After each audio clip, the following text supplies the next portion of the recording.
Bueno, buenas tardes, Sonia Álvarez. Encantada de tenerte aquí, nuestra presidente de la ACF, Asociación Abogados Colaborativos de Familia. Un honor tenerte aquí para que nos ilustres con tus experiencias. Pero primero vamos a presentarte. Sonia Álvarez, abogada de familia de Barcelona. Eres especialista en familia, has hecho familia internacional, sustracción internacional de menores, das conferencias por todas partes, das talleres, en fin. No sé si nos puedes contar un poquito más tu trayectoria, porque luego lo que quiero es preguntarte cómo has caído aquí en la abogacía colaborativa, Bueno, pues mira, yo, pese a mi juventud, que que es es obvia. evidente, ya llevo unos cuantos años en esta profesión. Entonces, ya hace mucho, mucho, mucho que estoy especializada solamente en familia y sucesiones, nacional e internacional, y dentro también del ámbito pues, del derecho, como ejerce aquí en Barcelona, pues también ámbito Código Civil de Cataluña. Eh, Claro, los abogados de familia somos los que, bajo mi opinión, tenemos somos los que sostenemos al cliente, al ciudadano, en la situación quizá de las más difíciles que emocional, económica y personalmente se enfrenta, ¿no? En la que más miedo, junto con la pérdida de la libertad, quizá le puede provocar a un ciudadano, que es la pérdida de su seguridad, de su entorno familiar y personal. Y entonces, pues bueno, los abogados de familia, que a veces estamos un poquito denostados, somos los que tenemos que llevar el peso de esta realidad, los que ayudamos, orientamos, aconsejamos legalmente e incluso más allá, porque a veces tenemos que buscar ese punto de sostén y con mucha mano izquierda ayudar al ciudadano a entender o ciudadana a entender que necesita un apoyo complementario. Hay compañeros, yo no digo que en otros ámbitos de nuestra profesión no suceda un poco lo mismo, pero mira, esta mañana precisamente con una clienta me decía, tiene un auto de medidas provisionales donde se le suspende totalmente el contacto del hijo al padre y me decía, ¿y si viene qué hago? Digo, me dice, llamo a la policía. Digo, pregúntale a tu penalista. Y no, es que el penalista me ha dicho, esto de familia. O sea, al final es de familia. Acabamos sosteniendo todos los aspectos de la vida. Claro, Bueno, vivimos en el... vale. Sí, bueno, es que al final estamos ahí en medio, ¿no? Vale, entonces, ¿tú cómo llegaste a la abogacía colaborativa? Pues llegué por la propia curiosidad de la necesidad de buscar otras alternativas y otras salidas. Había un momento, esta profesión nuestra, ámbito de familia, me refiero, ha ido moviéndose, evolucionando, las rutinas, las dinámicas entre compañeros y con los ciudadanos y entre las familias. Y llevamos una temporada en la que es unánime o mayoritario, diría, que entre nosotros hablamos de que cada vez hay como más irascibilidad, como más conflicto, más personalización del conflicto entre los compañeros, entre los operadores jurídicos, y al final acabas entrando dentro del mundo de la abogacía colaborativa, informándote y formándote por la base de no quiero seguir viviendo en una trinchera permanentemente. Mi trabajo tendría que ser otra cosa, además de un proceso o un abogado litigioso, ¿no? Tendríamos que buscar otras puertas y otras salidas para estas situaciones familiares y también de sucesiones, ¿eh? O sea que en realidad es una, digamos que es una salida o una opción para el cliente para resolver su conflicto de forma pacífica, tanto en familia como en sucesiones. Claro, para Mm. mí, el derecho colaborativo es una manera de resolver el conflicto desde la creación. Creación. Sí, desde la construcción, quizás sea mejor la palabra, ¿no? Desde la construcción. Dentro del ámbito de familia, cuando nos movemos dentro del ámbito procesal, estamos en un ámbito de uno gana, otro pierde y muchas veces hacemos el camino de tierra quemada, por donde pasa el tribunal y por donde pasan los abogados, los peritos, ahí no vuelve a crecer la hierba. Entonces, el ámbito colaborativo me parece que es una manera de enfrentar o de afrontar, mejor que enfrentar, afrontar la crisis familiar desde una perspectiva constructiva. Es decir, vamos a cambiar esta realidad para crear otra realidad. No vamos a arrasar por donde pasemos, porque una vez nosotros pasemos, esa familia continuará siendo una familia, aunque con roles distintos, ¿no?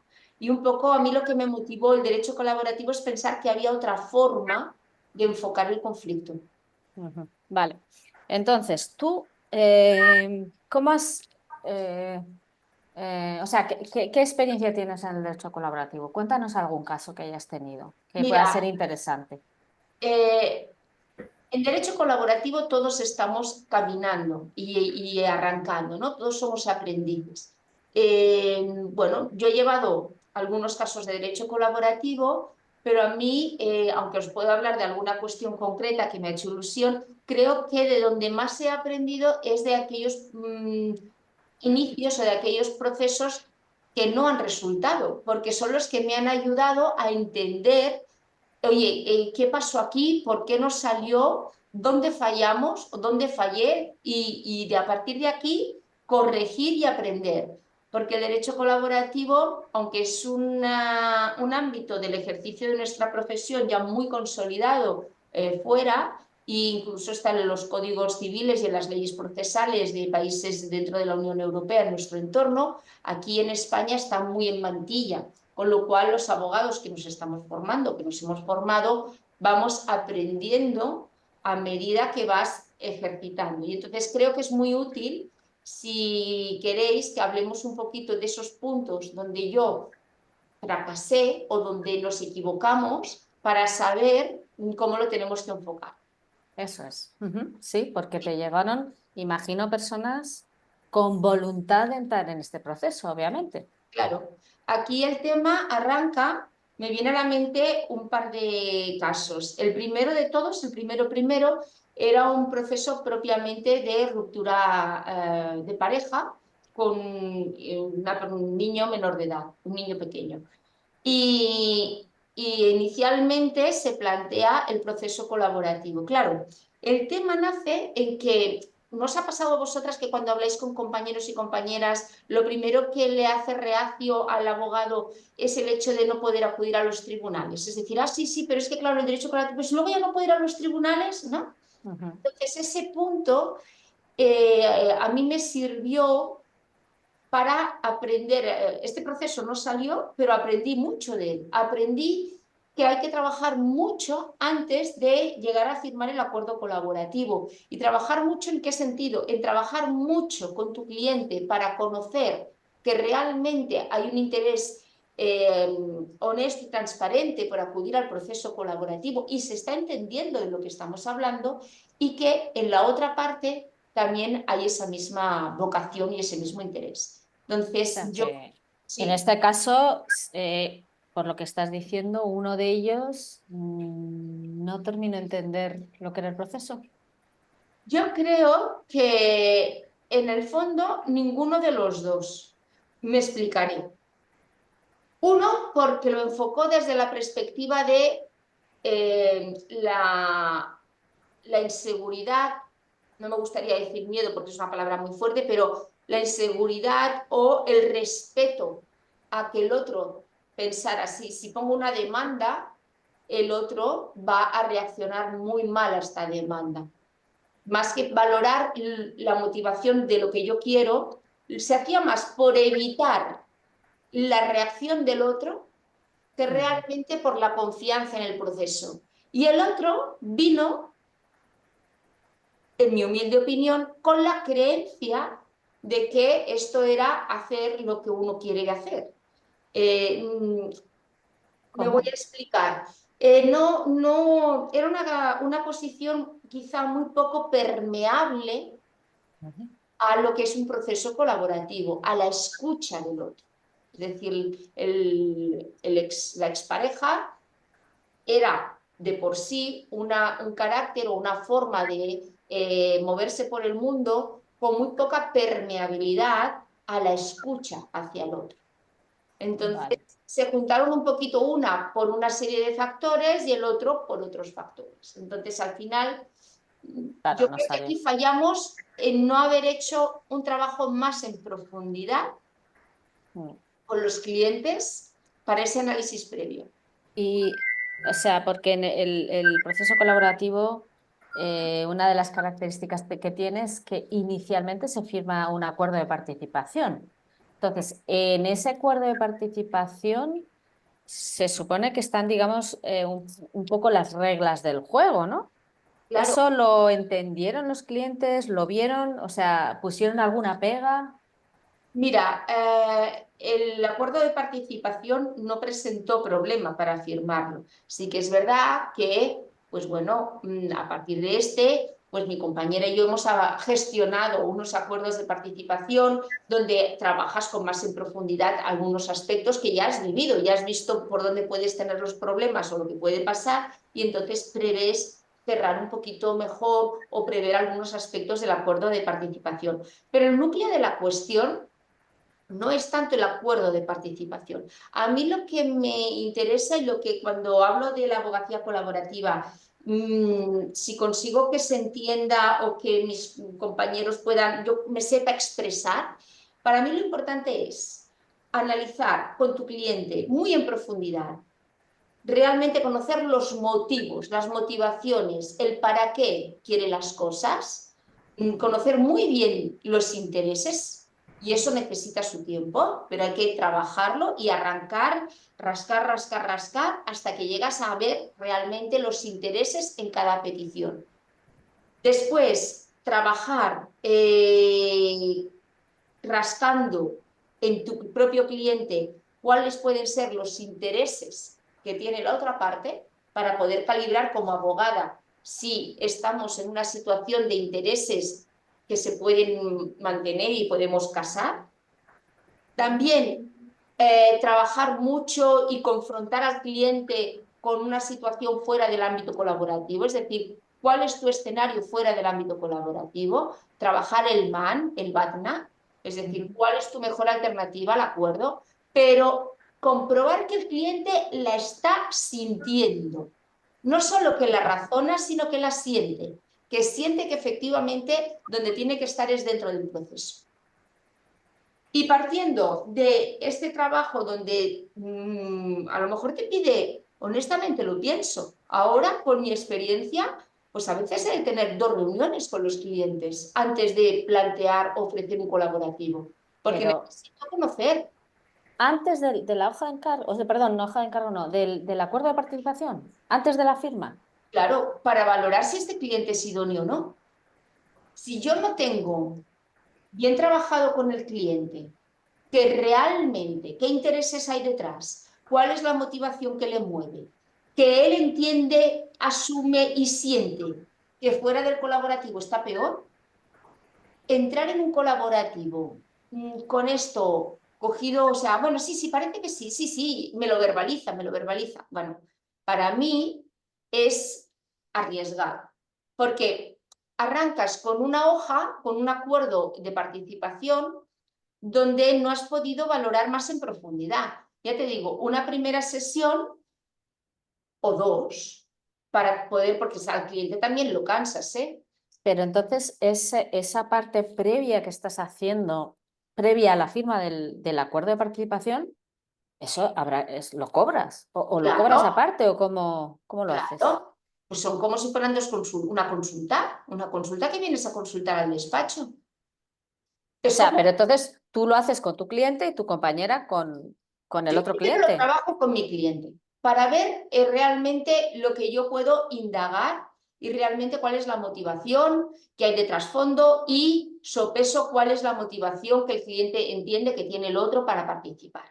Entonces, con eso trabajado, oye, mira, pues sí que creo que hay posibilidad de plantear un colaborativo, al menos por nuestra parte, lo que tú me explicas, lo que tú verbalizas y lo que yo, después de hay una serie de preguntas control para ver si tu cliente está trabajando sobre el interés o en realidad lo que te está verbalizando no es el interés. Entonces, sobre esa base de preguntas control y tú tienes un poquito gestionado esto, evidentemente el 100% de certeza no lo tienes. Yo hablo como yo lo hago, porque como luego, si no funciona, es una pérdida de tiempo y de dinero y de esfuerzo y el cliente se va muy frustrado, me parece bueno trabajarlo así. ¿Por qué? Porque si al final resulta de esta primera sesión o de esta primera reunión o dos que podamos tener, resulta que al final la conclusión que podemos llegar, porque esto evidentemente es un trabajo con el cliente, tú vas verbalizando y vas hablando con él, y se concluye que no acabamos de ver que esto pueda ser un colaborativo, toda esa información que ya has trabajado con tu cliente te sirve, le sirve a él y te sirve a ti. Te sirve porque tú has indagado hacia dónde se mueven los intereses de tu cliente, de manera que si luego tienes que moverte en una vía de negociación tradicional, esa información es muy valiosa. Por eso las reuniones se pagan. Siempre se tiene que cobrar por nuestro tiempo y nuestra experiencia y nuestro trabajo. Entonces las reuniones se pagan. Dicho esto, que concluimos que sí, que parece que, oye, esto es sólido, que parece que sí que podemos gestionar, entonces invitamos a la otra parte. Le enviamos, le digo, mira, te voy a pasar pues unas informaciones para que tú se las pases, o me presento yo diciéndole que estamos buscando esto, que creemos que el proceso colaborativo puede ser una buena vía, les pasamos la información, le ponemos el enlace a la web de ACF, para que pueda recibir esta información y a los abogados que hay colaborativos. Pero entonces, o sea, tú me estás hablando que todo este proceso lo estás haciendo previamente antes de haber contactado con la otra parte, antes de que la otra parte quiera entrar en el proceso colaborativo y antes de que la otra parte tenga un abogado colaborativo. ¿Es Claro, eso? pero es que si no, como ¿tú qué le ofreces a un cliente? Entra por la puerta, se sienta, te da la impresión cuando empiezas a hablar con él o con ella que puede ser un candidato a un proceso colaborativo, pero no tienes más información. Y ir directamente a decirle, mire, yo creo que por su perfil, por su forma de explicarse, por lo que yo veo, o incluso indagas un poquito cuáles pueden ser los intereses, pues yo creo que sus intereses son legítimos o son no sé qué, podemos trabajar, pero tú no has trabajado un poco en profundidad cómo es el otro, cuál es su perfil, qué es lo que quiere, para qué cree usted que lo quiere. ¿Lo va a decidir él o tiene a su madre, su tía, su hermana que tiene peso importante en esta decisión? Porque en los dos primeros casos en los que, por desgracia, fracasó el colaborativo, fracasó uno, porque los intereses no se habían, o sea, porque no, porque el interés que había en las partes no era un interés que se pudiera gestionar bien dentro del proceso colaborativo, y el otro porque una de las partes entendió que que su man era mucho mejor que estar dentro del proceso colaborativo. Y eso se descubrió cuando ya estábamos en el proceso colaborativo. Yo creo, hombre, evidentemente esto te puede pasar, pero si haces un poquito ese trabajo previo, ya es un poquito más difícil. Es decir, ya anulas un poco las probabilidades de que te pase. No al 100%, porque si no es muy frustrante, porque es frustrante para el ciudadano y para el abogado. Tú como profesional lo que quieres es desarrollar esta negociación desde la creación, que es lo que te comentaba al principio, ¿no? Y decir, ostras, y al final acabar concluyendo con tu compañera, mira, pues es que mi cliente no ve y piensa que su man es mucho mejor que estar aquí dentro. Qué lástima, ¿no? Qué lástima de no haberlo podido quizá preguntar un poco más o indagar un poco más. No quiere decir que se tenga que hacer, ¿eh? Yo digo en mi experiencia, lo Bueno, lo que... haces tú, ¿no? Ah, sí, Pero tú al cliente, que te viene un cliente con un conflicto familiar o lo que sea, ¿y cómo le planteas tú este mini proceso previo que haces tú? bueno. Yo lo que les explico es que este proceso, o sea, este conflicto que ustedes tienen, se puede plantear o se puede intentar resolver de diversas maneras. Les planteo las diversas maneras y les explico lo que es la práctica colaborativa. Inicialmente les parece como, ¡hala! ¡Qué bien!, ¿no? ¿Has tenido buena respuesta cuando tú lo expones? Sí, de hecho estas dos iniciales que te comento que tuvimos arrancaron porque fui yo la que lo planteé a mis clientes. Entonces, sobre esa base, entonces empezamos a trabajar Y ya te digo, de entrada acudimos. Le dije, mira, pues pásale esto. En uno me presenté yo, le dije, mire, esto es lo que es el proceso colaborativo, le puse algunos artículos de ACF, le envié el enlace, le expliqué un poquito y le dije, mira, aquí están los abogados, trastee usted, busque lo que a usted crea que le puede gustar y a partir de ahí, entonces, se puso en contacto conmigo una compañera, me dijo, mira, me ha contactado y podemos mirar de trabajar. Entonces, por eso te digo, quizá en ese primer momento, antes de arrancar ya tan directamente a invitar a la otra al proceso colaborativo, si hubiera sido bueno esa parte de trabajo un poquito previo, ¿no? Las tres cuestiones. Intereses, qué intereses hay, tastear un poquito qué intereses puede tener la otra parte, si ellos son los que van a decidir y un poquito el terreno de cómo se ven ellos fuera del proceso colaborativo, ¿no? El man o el Batman, cómo lo ven. Ajá. O sea que tú has, digamos, añadido un preproceso al propio proceso, ¿no? Sí, más que un preproceso, yo es que lo vivo más como vamos a indagar un poquito, vamos a Sí, pero indagar. como, o sea, normalmente hay otros compañeros que lo hacen ya directamente después de haber firmado el ¿Y acuerdo de cómo les participación. funciona? ¿Les sale, o sea, todos los que firman acaban en buen puerto? Porque a mi No. experiencia me dio mal resultado. Entonces, al no darme un buen resultado por quizá un fallo de diagnóstico, un fallo en un punto y el otro un fallo en el otro punto, me llevó a, oye, voy a trabajar un poco más el diagnóstico antes de ofrecerlo. Y la verdad es que trabajando un poquito más el diagnóstico, me está funcionando. Ujú. No quiere decir que lleguemos a buen puerto, pero bajo mi forma, sobre todo porque ¿sabes qué pasa? Que vuelvo a decir lo que decía, quitaba a lo mejor algunas muy honrosas excepciones, pero mayoritariamente los abogados que necesitamos, estamos aprendiendo, no tenemos una experiencia como la que tenemos litigando. Entonces, para nosotros también es importante ese trabajo de prediagnóstico que desde luego una vez hecho, no hay que, yo no me planteo indagarles los intereses en cada una de las peticiones, pero sí tomar a lo mejor una de las peticiones, una de las posiciones e ir rascar un poquito, a ver hasta dónde me llega eso, ¿no? Hasta a ver realmente qué es de qué estamos hablando. Y con esa cuestión preguntar, oye, ¿y el otro? Cuando, por ejemplo, me centro en la guarda de un hijo. No voy a preguntarle, oye, ¿la guarda y la vivienda? No, porque es lo que tú dices, entonces al final ya acabas sabiendo. Pero sí coger, es como cuando los médicos dicen, vamos a hacer una biopsia, ¿no? Vamos a hacer un análisis puntual. Pues vamos a coger alguna de las posiciones a ver lo que hay detrás, ¿no? Ujú. Y cuando tú le enfrentas al cliente o al posible cliente a esas preguntas tan poderosas realmente, ¿no? Porque no son preguntas fáciles muchas veces de contestar. ¿Cómo reaccionan? ¿Están abiertos? ¿Los encuentras abiertos? ¿O necesitas hacer una labor de crear una confianza con el cliente o hacer algo para facilitarlo? Mira, de entrada hay que dejarles que hablen. De Ajá. entrada hay que dejarles que hablen. Por eso las primeras sesiones un poco largas, porque necesitan ellos hablar, y sobre todo utilizar nosotros un poco el tema de escucha activa, ¿no? Que, vale, me está diciendo esto, hacia dónde está enfocando, cómo se está sintiendo, cuál es su lenguaje no verbal.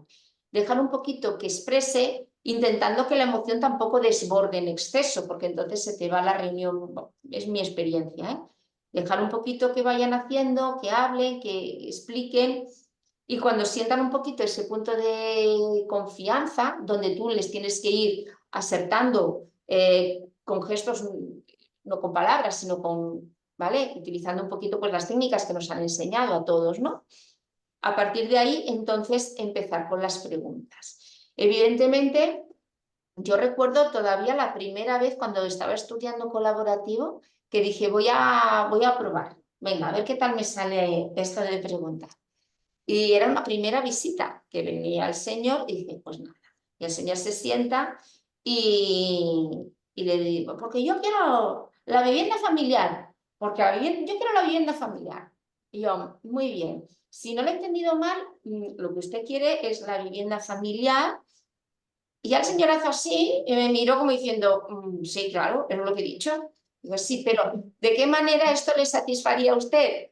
Bueno, no sé qué cuántos. Entonces, si yo no le he entendido mal, usted no sé qué, claro, vas reformulando y al final yo creo que el pobre hombre me miraba y pensó, de todos los abogados que hay en Barcelona me ha tocado el que tiene necesidades especiales. Porque claro, te sientes raro de preguntando así, porque no es nuestra forma de hacer. Lo que pasa es que sí es verdad que a medida que lo vas haciendo, te vas encontrando más suelto y al final le tienes que decir, mira, vamos a, como tú le has explicado los distintos escenarios y le has dejado hablar, por qué estás aquí, qué ha llevado, cómo tú te sientes, hacia dónde vas. Entonces, al final, mira, te voy a hacer una serie de preguntas para chequear realmente que estoy entendiéndote. Entonces, la cosa va como más fluida, ya no es la situación inicial. Claro, yo preguntaba como una abogada al uso tradicional y claro, parecía rara, las preguntas eran extrañas, pero cuando vas fluyendo y les vas dejando este camino y a medida que vas practicando, sale todo como mucho más natural. O sea, que no has tenido gran dificultad en establecer una relación de confianza con el cliente para permitir que precisamente bueno, salga toda esa información. Es que también, yo creo que eso también, a ver, tú también notas el cliente si está receptivo para poder entrar sobre esa vía. Hay clientes que son muy hacia adentro, entonces, claro, a estos hay que dejarles un tiempo y tampoco puedes forzar en una primera visita que acabas de conocer a un señor, una señora que acaba de entrar, no les puedes forzar una indagación de intereses, tú tienes que ofrecer. Entonces, yo ofrezco, planteo y si les interesa y queréis que comencemos o quieres que desarrollemos esta reunión sobre lo que tú necesitas saber, pero sobre esta línea de colaborativo para que veamos hacia dónde nos lleva nuestra conversación. Sí, pues venga, vamos a trabajar por aquí. Y entonces entramos.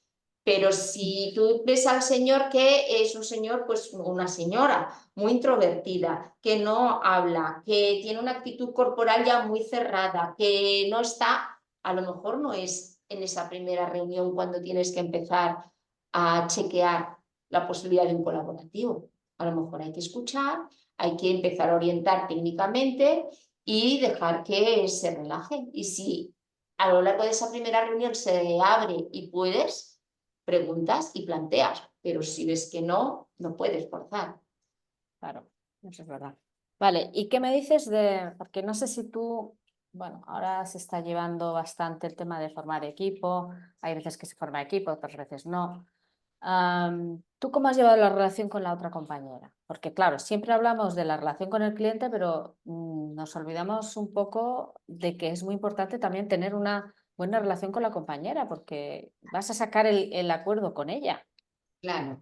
A ver, pues mira, he tenido compañeras que hemos sido amigas de antes, compañeras que nos conocíamos, pero que no hemos tenido amigas en el sentido, voy a explicarme, ¿eh? De amistad íntima no, me vengo a referir a amigas de encontrarnos, de hablar de otros entornos, entornos más distendidos, con lo cual tienes vínculo previo, amigas con las que no tienes vínculo, aunque nos conozcamos profesionalmente no había vínculo, y luego enfocas de otra manera y principalmente sobre esa base. Sí que inicialmente trabajas distinto. Cuando la compañera con la que vas a trabajar el colaborativo ya tienes un vínculo previo, digamos que es como todo mucho más, no confiable, no, porque confiable ha sido siempre, pero te conoces, entonces es un poquito diferente. Cuando no has tenido vínculo previo y empiezas a trabajar, tenemos que entendernos.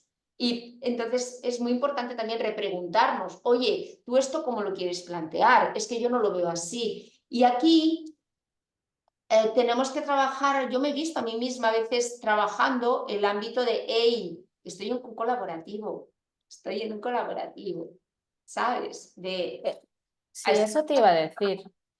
Porque un abogado colaborativo, para ser abogado colaborativo no basta con hacer el curso. no. Hay que hacer un cambio de mentalidad. ¿Tú te has encontrado con abogados que dicen, o sea, que han estudiado, que han hecho todos los cursos, pero que en realidad no son colaborativos? Porque no es que, a ver, ¿cómo te diré yo? Yo lo que pienso no es que no sean colaborativos, es que estamos en ciernes de ser colaborativos. Sí. ¿Eh? Es decir, la teoría nos la sabemos, pero necesitamos practicar. Y lo necesitamos practicar a todos.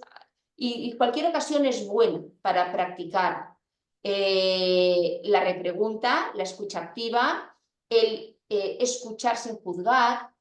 Cualquier momento es bueno. Lo que pasa es que se nos olvida porque vamos a piloto. Entonces, yo más que decir que no son colaborativos, me parece que es como una palabra muy grande. Yo creo que nos queda practicar mucho, porque la práctica hace la cosa. Entonces, a veces a mí me ha pasado, yo cuando empecé, intentas buscar ese punto de conexión o de hablar de una determinada manera y de repente te estás dando cuenta, mi cliente, hey, perdona, no estoy gestionándolo como lo tendría que gestionar, tenemos que dar otra vuelta. No es tu cliente o mi cliente, son nuestros clientes, yo creo que tal, está pasando, ¿qué te parece? ¿Por dónde enfocamos? Es decir, pero para eso hay que estar con los oídos y los ojos súper atentos.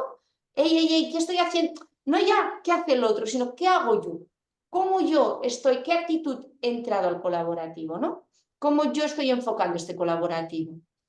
Esa era otra pregunta que tenía para ti. Es decir, cuando tú comienzas un proceso, cuando antes de entrar a las reuniones, bien con el cliente o bien a las de grupo, ¿tú tienes algún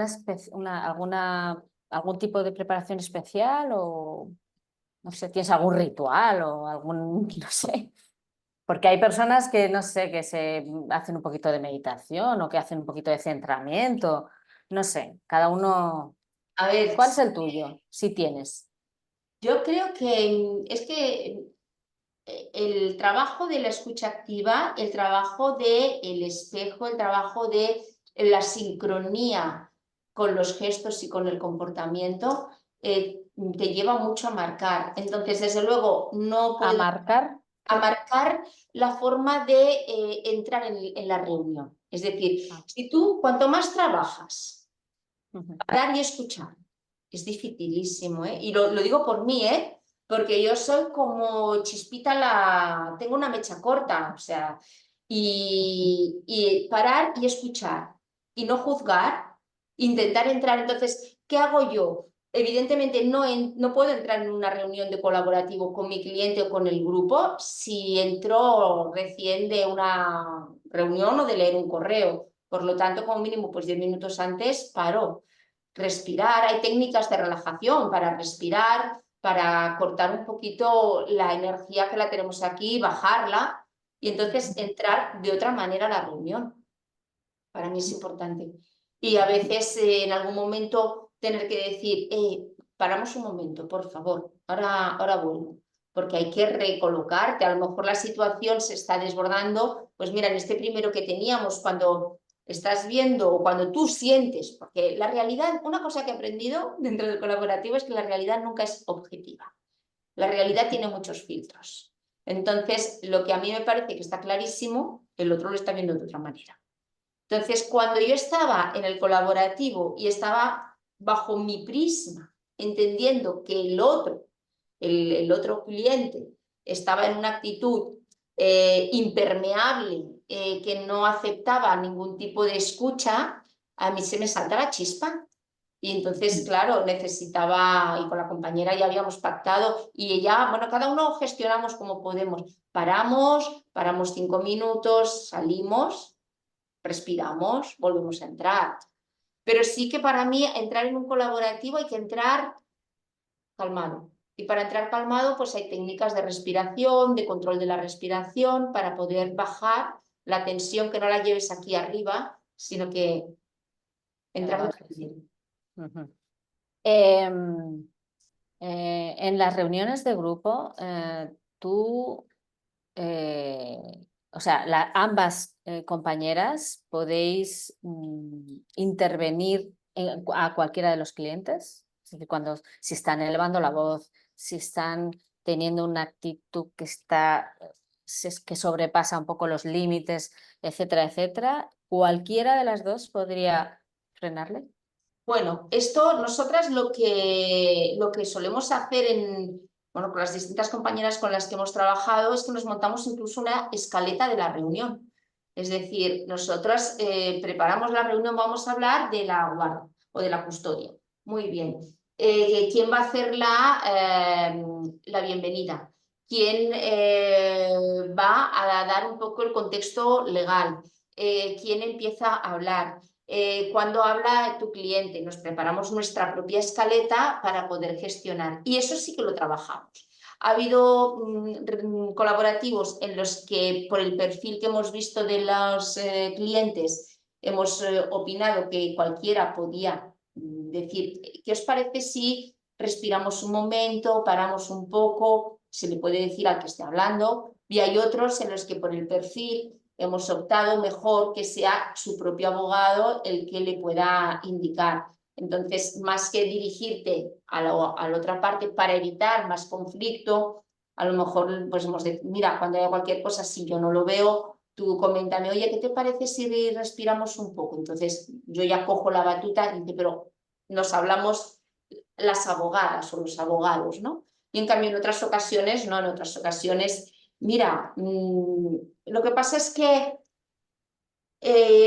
marcamos, o yo las veces que he trabajado con el colaborativo me ha gustado, había una de las formadoras que decía, bueno, pero esto en la mesa de colaborativos ha de poderse hablar de todo, porque es un salvens, es un lugar donde sabes que puedes hablar con educación. Entonces ahí también es esa parte de trabajo, ¿no? Con tu cliente. Oye, mira, pues el otro día me pasó no sé qué, bueno, ¿cómo lo vas a expresar? ¿Cómo lo vas a expresar?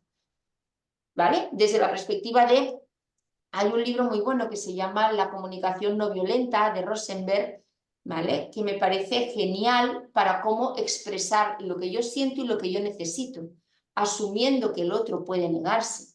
Entonces, me gusta trabajar con los clientes sobre esa base, cuando tienen ellos, mira, porque el otro día me dijo, bueno, ¿cómo lo vamos a expresar? A ver, ¿qué pasó? Tú explícalo desde tú, no desde mi yo, mi realidad, no desde el dedo, porque tú, porque entonces cuando a alguien le haces así, les digo siempre, cuando tú le haces así a alguien con el dedito, lo que le entra ganas al otro es decir, quítale, que si yo, tú, pues tú más, y entonces estamos los dos con el dedito dando, ¿no?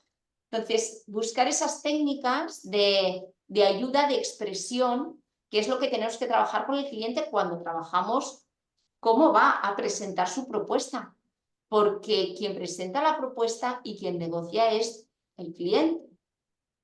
Entonces, ahí es importante conflictos. Yo suelo utilizar la comunicación no violenta para que lo verbalicen.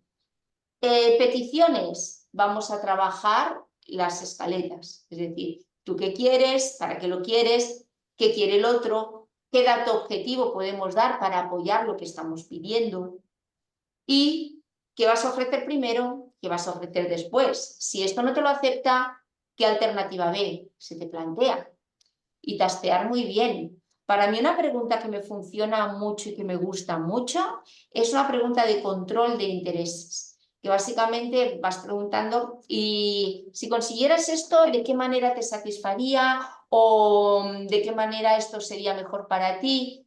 Porque no sé qué. Y al final el cierre de preguntas es, eh, entonces, si hubiera alguna manera de garantizar esto que tú te satisfaría, ¿estarías dispuesto a valorar la petición de tal?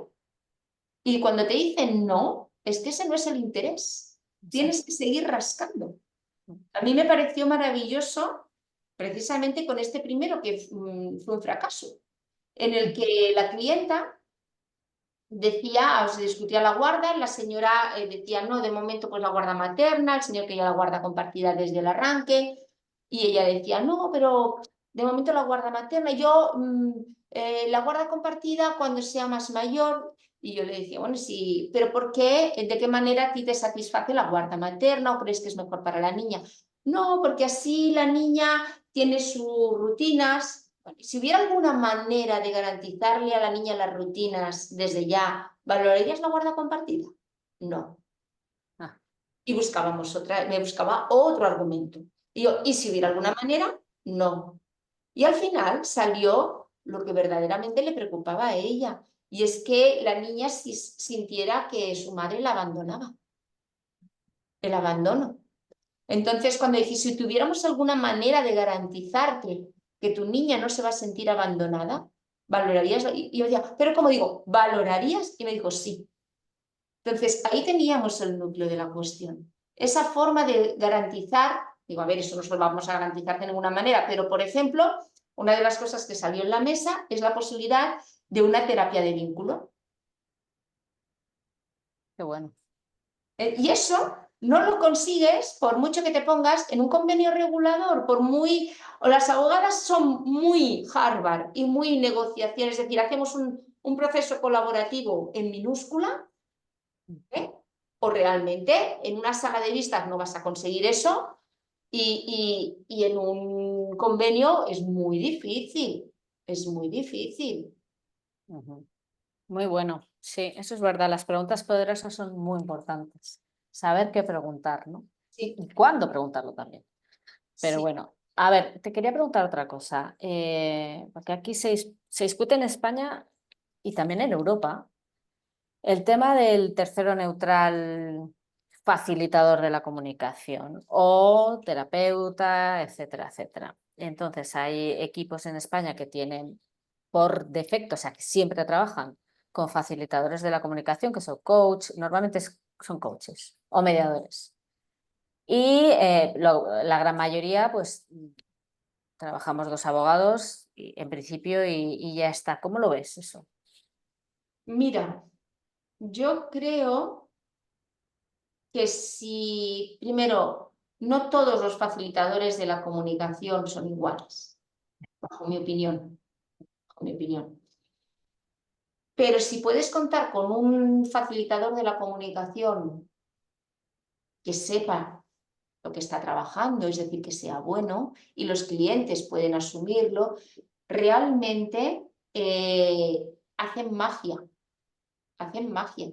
Porque nosotros, tú tiras de estas preguntas, tiras de lo que has aprendido, de lo que has estudiado, de la práctica que haces, pero un facilitador de comunicación que sea un psicólogo formado en estas técnicas, hablo de psicólogos, porque yo creo que principalmente, a ver, mediadores, bueno, pues igual también, no digo que no, pero alguien que tenga esa formación de saber facilitar, de saber gestionar, de saber preguntar de una manera que parece como el que tira el pañuelo, ¿sabes? Las del siglo XIX que dice, "Ah, se me ha caído un pañuelo", y de repente la gente habla que dice, Ujú, ¿esto cómo ha sido la cosa, no?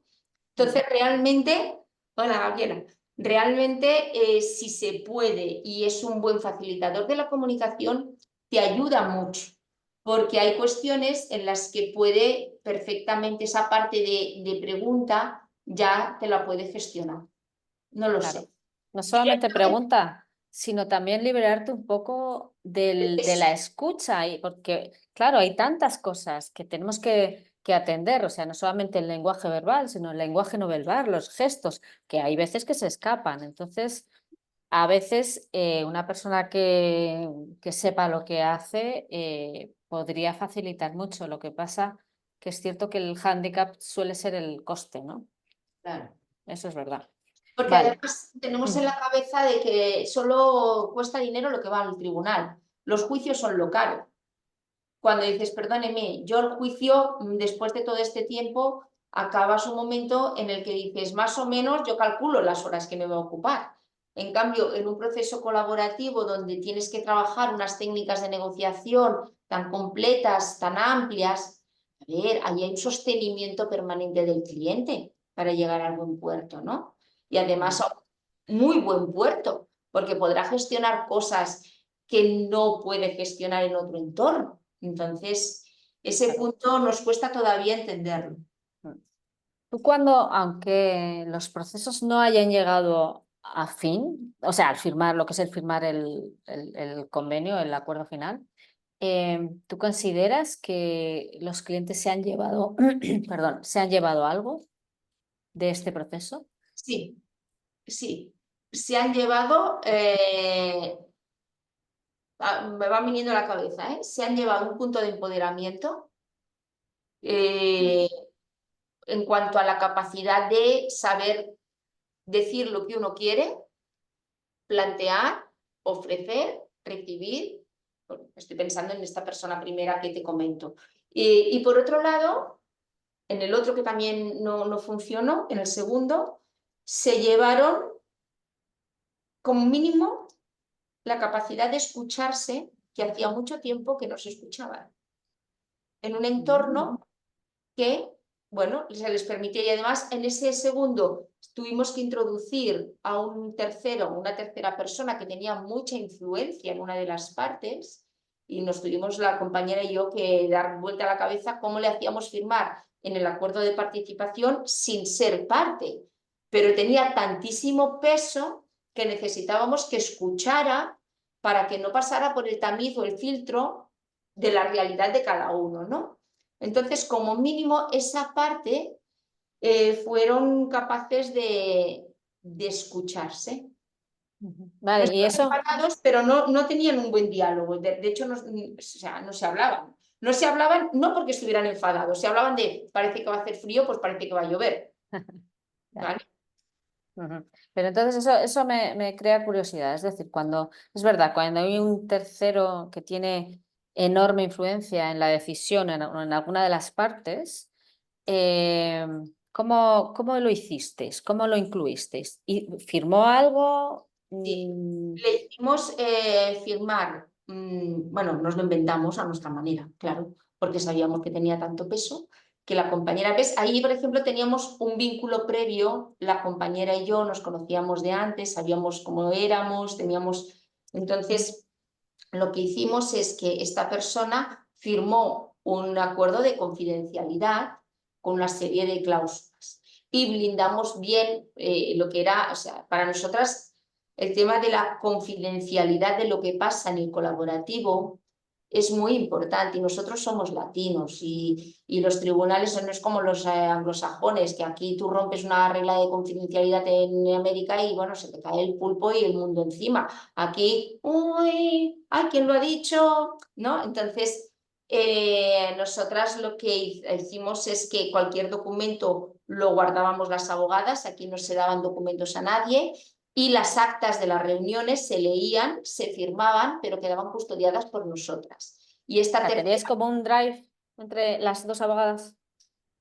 sí, sí, solamente nosotras. Y esta tercera que entró firmó un acuerdo aparte de confidencialidad con una serie de cláusulas. Y se le pidió a la otra parte si aceptaba que estuviera simplemente escuchando, sin opinar, sin participar, salvo que en algún momento determinado las dos partes quisieran escuchar su opinión.